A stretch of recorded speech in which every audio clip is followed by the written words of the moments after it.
What's good with YouTube? Y'all would know Big Flacco with the convict's perspective. I'm smashing, dashing, sliding on through with a little bit of energy. Please hit the like, subscribe, comment, do all those things to help support this channel, and hit that bell notification for future fire content. As you can tell by the title and thumbnail, right? A couple of people had asked me, like, they said, hey, can you talk about some of the people that you recruited, that you schooled, that are still active to this day, or that are one time, members, right? And okay, as far as within the Nuestra Raza, right? Or within the bros, hermanos, Norteno, Soldados. See, we were still using those terms even years later, right?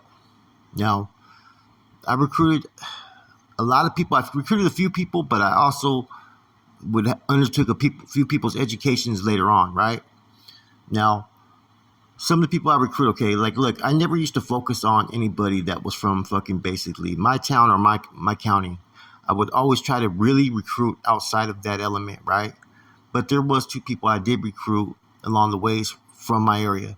Okay, baby boy from the east side. I'm not going to say which hood he's from, but he worked with me out there in the streets.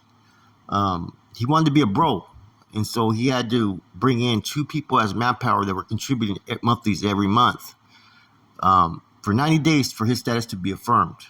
Okay, now I knew him from Quentin. We were there with Lucifer and all of us over there, right? And so, he ended up being related to my homeboy's lady. And so I took a stand for him. And usually you don't recruit people on the streets like this, but I knew him from in there. And he wanted his status back then. And so, it was a little bit different recruiting someone out there in the streets. Okay, that's the only individual that I ever recruited out there in the streets. Okay, as far as an Ansol, and other individuals, they usually maintain their status, whether they were Northerners or Ansols. And I didn't decide to recruit or advance any of their statuses of the individuals that used to work with me. You know what I'm saying? But baby boy was he was part of a hood that's pretty well known out there, man. And it was interesting when he brought the names to be part of working with him out there in the streets, right?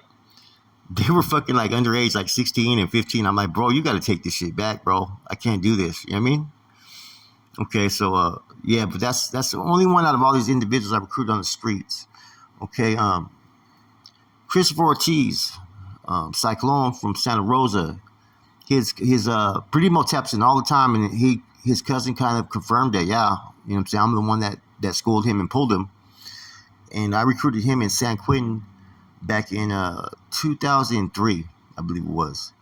I recruited him and another individual named Puppet, okay, from Hollister.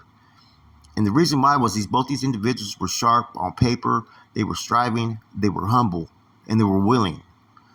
So when I seen all those qualities, right, and then never questioned a directive, right, I elected to pull both of them. And when I pulled them, I put them in their first position was basically to be on frontline status.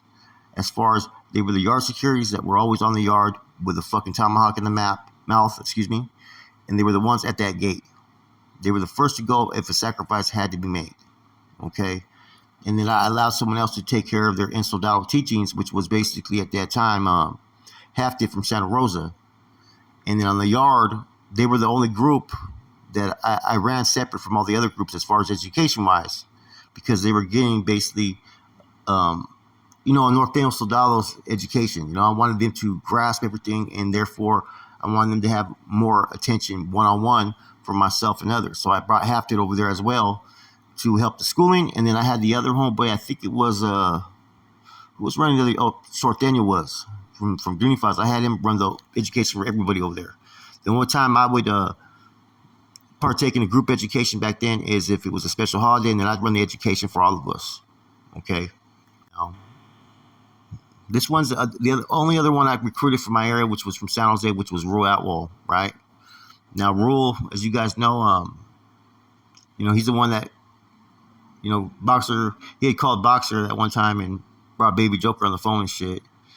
And I recruited him around the same time with Mousy Lerme, right? Mousy from Morgan Hill, which Boxer did an excellent spill on, man. Who's an old-time first generation in Soldado, Nuestra Raza member. Never became a C, right? Was close with Brown Bob. So when I was scouting Rule, I knew Rule from a homeboy out there on the streets that he worked with the regiment. So I had heard things about him. Okay. So I elected to start interacting with him, and he knew who I was because they went to go take care of some shit out there in the streets with someone that was from my town one time. You know, in fact, it was the same dude that is involved in my situation that tried to do the situation with my ex-wife. They snatched him up. This is before that incident happened with my ex-wife. So that's how much shit's been going on with that dude from way back then. That dude ended up jumping out the van, right? And the only reason why he remained in good standings was because of me, the other individual, as far as Pelon. I'm the only one that pretty much saved his career at that time because I could have had them just deem him back then before all the other stuff happened, but I didn't. So I recruited Rule. And that worked out. You know what I mean? Rule, me and Mousy, I had Mousy do the education. That's the only time I stepped back, but on the yard I would do the education. So, you know, I'd have Mousy there, and I'd have Half Dead, and I'd have 3 other head models I had pulled. Okay? And they all had the same traits, you know. I'd ask the same questions, you know. Why do you want to be a Norteno Soldado? What do you feel the struggle is? What do you bring to the struggle? And I'd have my own set of questions that I would ask. And then I'd ask finally, is this a step that you want to make? Because this is an obligation that you have to uphold. Bam, they say yes. The status would get blessed at that moment. Okay? You know, and it gets submitted to all the proper C's up there, the Bay, Corcoran, and all that. You know, and with Rule, which was cool, was Rule ended up in 4B4 left, and he was settled up with the homeboy Joker from Soho. And when I got there first, right? And I got to, I was a maestro there in Corcoran, 4B4 left, which was an honorable position because it was right there, headquarters, where everybody was at. So, you know, I was in charge of a lot of stuff, you know what I'm saying, as far as within that household, that collected there, as well as educating all the Northerners and Norteno Soldados that were there. Roy ended up getting there, so I got to continue his education with me for the next year and a half, 2 years.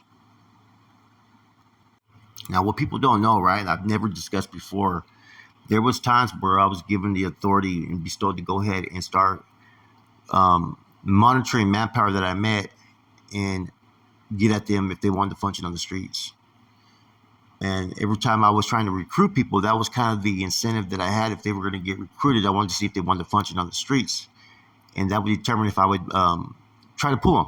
You know what I'm saying? That's pretty much the jurisdiction I had as far as employing people, not just as in souls, but if they were going to work with a regiment. Now, in 2006, I started to recruit also an individual named June from DGF, believe it or not. June's now a Carnal. And this happened in Santa Rita. When I got there, I mentioned this. I stripped the OA that was there, and then June was in the pod with me, and so was another individual that we were pretty much. I was playing out of pocket to see if he could be beneficial towards us on the streets. Now, June, right? I liked June. I could tell he had potential, right? A lot of potential. He was striving, and I just barely started with him. You know what I mean? And I got him if he wanted to make that commitment, that I could make it happen. You know what I mean? And he ended up having court still in Santa Rita, right? Alameda County. And they were pulling him to go to fucking San Quentin. Now, I told him, ask to talk to a watch commander beforehand. You know what I'm saying? Don't just fucking go fucking without saying, hey, I need to talk to somebody about my situation. He waited, right? Refused to go on the bus because he said he needed to talk to a watch commander, right? And they ended up fucking jumping him and shit and put him on the bus anyways. Now, he told the homeboys I gave him this directive, but the directive was fucking, it wasn't get off on him. It was get at them now. Tell them you need to talk to a watch commander. Don't fucking wait till later. You know what I'm saying? Because if you got a court date, there's no reason to go. So, yeah, that's a true story about June right there, man. And so a couple other people I recruited, man. Stuart Nagata, Chino Looney from Fairfield, also out there in Richmond. He's an NF member today as well, a Carnal. And that was around 2006. Him and the other homeboy, Game Boy from Stockton. I started their indoctrination. Game Boy had already made the sacrifice. You know what I'm saying? When we removed a dude named, Chino Perry, and who had been a long time Nuestra Raza member. I mean, he'd been one for at least 14 years.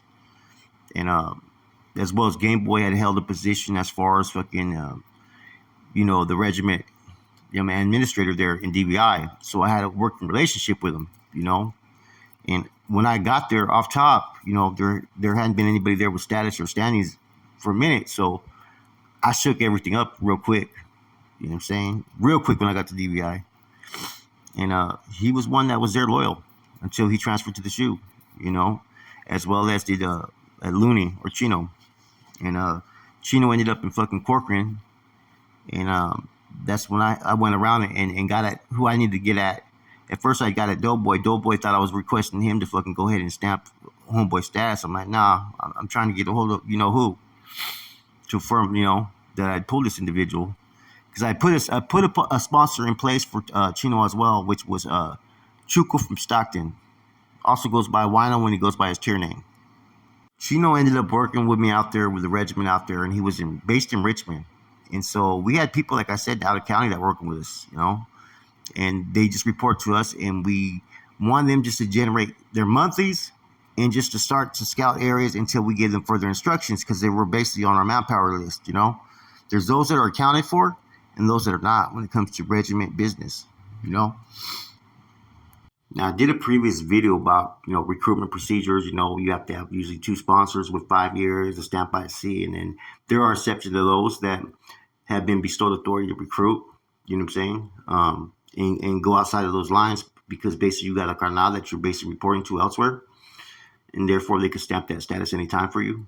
And a lot of times that's all it took was just to sponsor, educate, and just send their fucking names, because they knew that the way I used to recruit people was different. I was a hardliner, so basically you were going to be writing an essay 6 days a week with me, on top of the household education you had and whatever responsibilities you had to the household. Because if you were going to be making this commitment, then I was going to get the best out of you. Okay, so when I recruited every one of these, and they'll tell you, man, they were fucking writing essays every day, but I started always with the format first. I thought the format was important because it was an introduction into the struggle, and it kind of accounted what your responsibilities are and what you were committing to. Therefore, I'd break it down into segments, sometimes 1 sentence or 2 sentences, and we'd go over it and we'd break it down to a T, because there was no, when it comes to the bonds format, like Wino was talking about the other day, there's no gray area to them. I'm telling you that right now. It's black and white. Either you know them or you don't. And so that's why it's real important that when you put when you pull someone, or when you serve as a sponsor, that your education better be up to par. You better know, you know what I'm saying, that there's no gray area to the bonds and the format. And so that's the type of education that they would get. And now in between, I would have also things like warfare tactics as far as weaponry as well. Send them a diaphragm, right? And they would basically fucking break it down how to make a fucking peg, which is like it's like a baton, but it's a shorter one, right? How to make a paper fiado, how to make a fucking slingshot, how to make darts, all that, to fucking a zip gun, all that shit, man. Metal, how to make metal on metal, how to manufacture a fucking a handle. Man, you could even make a fucking piece out of coffee if you need to. All those skills would be bestowed upon them. The education, like I said, I would make it very rigorous, man. Like I said, man, if you were committing and I was sponsoring you were going to do a lot of education. It wasn't going to be no joke. There was only those that were lucky that the one person that got recruited on the streets, he didn't have to go over all that fucking shit. Now, as I was recruiting them, I would explain the 7 fundamentals, or the 7 phases. And I would explain to them that these were created because there's no way to master these. They're always going to give you the incentive to educate yourself and to strive, and I'd break it down like, number 5, the law, legal law, and all that. There's going to be new laws that you have to learn about, Black's, dictionary, how to shepherdize cases, how to file tort, how to file 602. Administration is always throwing new things at you. You have to stay at par. And see, when you're active and you're behind the walls, man, you're always up to par on that shit. It's when you get out to the streets you forget. So I would explain that to them, because you had a lot of dudes that would, go through some type of educational assignments when it came to the 7 phases, right? And they thought that it just stops. No, it never stops. It continues. If in order for the struggle to evolve, these 7 phases are meant for you never to accomplish and master them fully, and for them to evolve. And then, of course, I'd always emphasize the bylaws. The bylaws were one of my main priority, that every individual that got recruited had to understand them and what they were used for, that they were protection for not only themselves, right, but for every soldado that was on those lines that they pushed to represent and protect. And that's how I used to sit there and, go through the schooling process. Because one thing I was noticing in the 2000s was that a lot of dudes that were being pulled, they were getting pulled by someone that was, had status, right? Had a little authority and jurisdiction, right? But the thing that they didn't have was how to properly educate these soldados to the ways of the movement. Therefore, you had a lot of individuals that were getting pulled with no understanding or recognition of what it meant to be a Norteno soldado, to be an NR soldado, to be a bro. Therefore, I started to see a little bit around like shit 2000, like I said, 3, 4. I started to see people coming in that were getting recruited just because someone stamped their status, but they didn't have the education. And I think that was something that I was really kind of adamant about speaking out against. That that too many people were being recruited as soldados that hadn't earned it, and there was a lot that were making mistakes that had been recruited. And if you couldn't uphold your DNRs, you were getting stripped. Stripped Victor Velasquez Chino from Sajo, right? With Fred Dog, like not Fred Dog, we stripped him, right? For, him making a call that he shouldn't have made. And you had that dude, Anthony Macias Chino, right? Who sat there and fucking overturned it. And he wasn't in the canal to make that fucking call, man. Because someone told me that in the comments. That was never supposed to happen. That decision made from a canal and myself. Robert Perry, Happy from fucking Hayward. He was one time being pulled as a sea by Peanut up there in the bay. I stripped him in, 2006, right? For numerous violations of Bond 13, which he had already been abreast of, and for stuff on the streets. Okay? He locked it up when I fucking stripped him of his status. And that told me right there that where his commitment truly was. And a few other Soldados I had to strip back then, DVI, and even in Quinton, and all that was submitted and reported, and it was all honored, because it was the right decision. It's what the law said. A lot of people were being recruited that were not going through the proper process, and it wasn't being stamped by someone who was legit, man.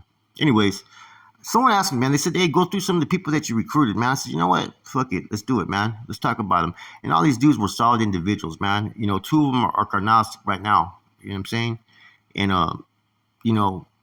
there was other dudes I served as a sponsor later on, because education was always one of my bright spots when it came to fucking being behind the walls. I was good at educating people, and I was good at establishing households and running them, So, with that said, man, I hope you guys enjoy this. A little bit different. Some of you guys can kind of see where,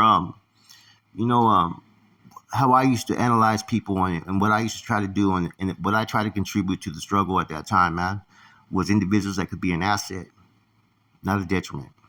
That said, I'm gone.